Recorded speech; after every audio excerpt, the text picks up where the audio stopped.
Hello students. आपने सही सुना है कि ऐसे 3 यूनिट्स जो आपको सक्सेस बना देंगे। मैथ्स के एग्जाम की प्रिपरेशन अभी तक आपने कुछ भी नहीं की हो, लेकिन ऐसे 3 यूनिट्स बताऊंगा मैं आपको कि जो आपको पास तो करवा ही देंगे लेकिन अच्छे स्कोर्स के भी वापस करवा देंगे।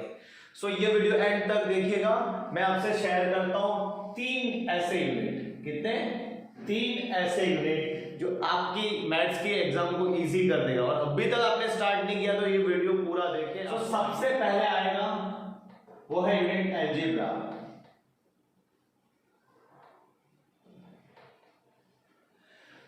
अलजेब्रा जो अपना यूनिट है उसमें टोटल 4 यूनिट कवर होते हैं, मतलब 4 चैप्टर कवर होते हैं। First polynomial, second pair of linear equation with 2 variable, the third is quadratic equation and the fourth is AP. समझो आपने पॉलिनोमियल अच्छे से कर दिया, आपने सब बेसिक सीख लिया 9th स्टैंडर्ड का और 10th स्टैंडर्ड का, तो वो पूरा जो अलजेब्रा है आपका वो कवर हो जाएगा और वो कवर हो जाएगा आपका 20 मार्क्स। कितना? 20 मार्क्स का। ये मैं बात कर रहा हूं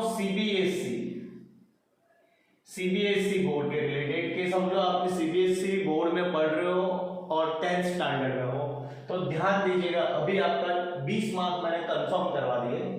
देन सेकंड यूनिट क्या है अपना? मेंसुरेशन।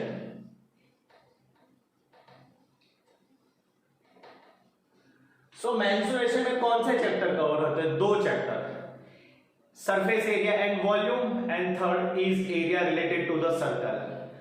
दोनों चैप्टर ऐसे हैं जो सरफेस एरिया एंड वॉल्यूम वो आपने 9th स्टैंडर्ड में पढ़ा है, बराबर है। वॉल्यूम फाइंड करना, एरिया फाइंड करना डिफरेंट शेप के, तो वो आपके लिए बहुत इजी है।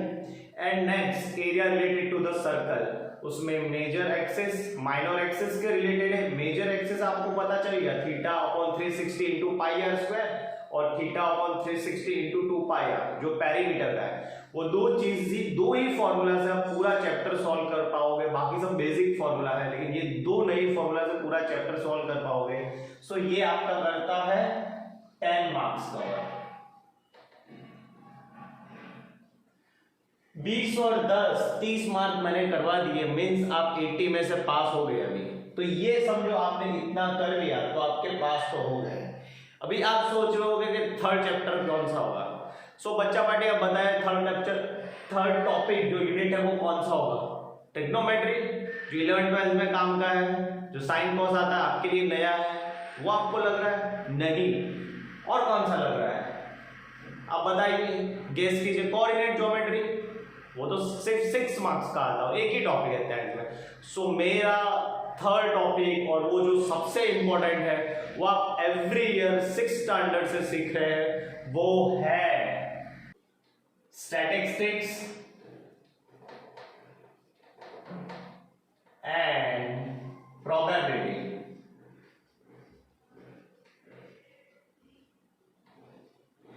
Statistics and probability I think आप 6th स्टैंडर्ड से जान रहे हो, नाम भी सुना हुआ है और आपके लिए कुछ नया भी नहीं है। तो ये 2 चैप्टर आप कवर करोगे 11 मार्क्स। 30 और 41 मार्क्स का बच्चा पार्टी आपने कवर कर लिया है।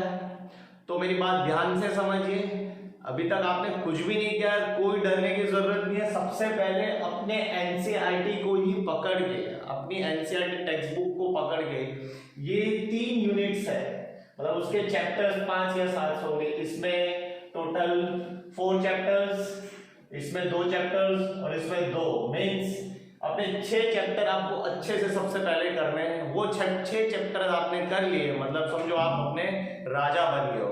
मैथ्स में आपको कोई नहीं हरा सकता, आपको कोई फेल नहीं कर सकता। बच्चा पार्टी आप वापस एक बार समझिएगा, लॉजिक आपका क्लियर हो जाएगा। थैंक यू सो मच बच्चा पार्टी।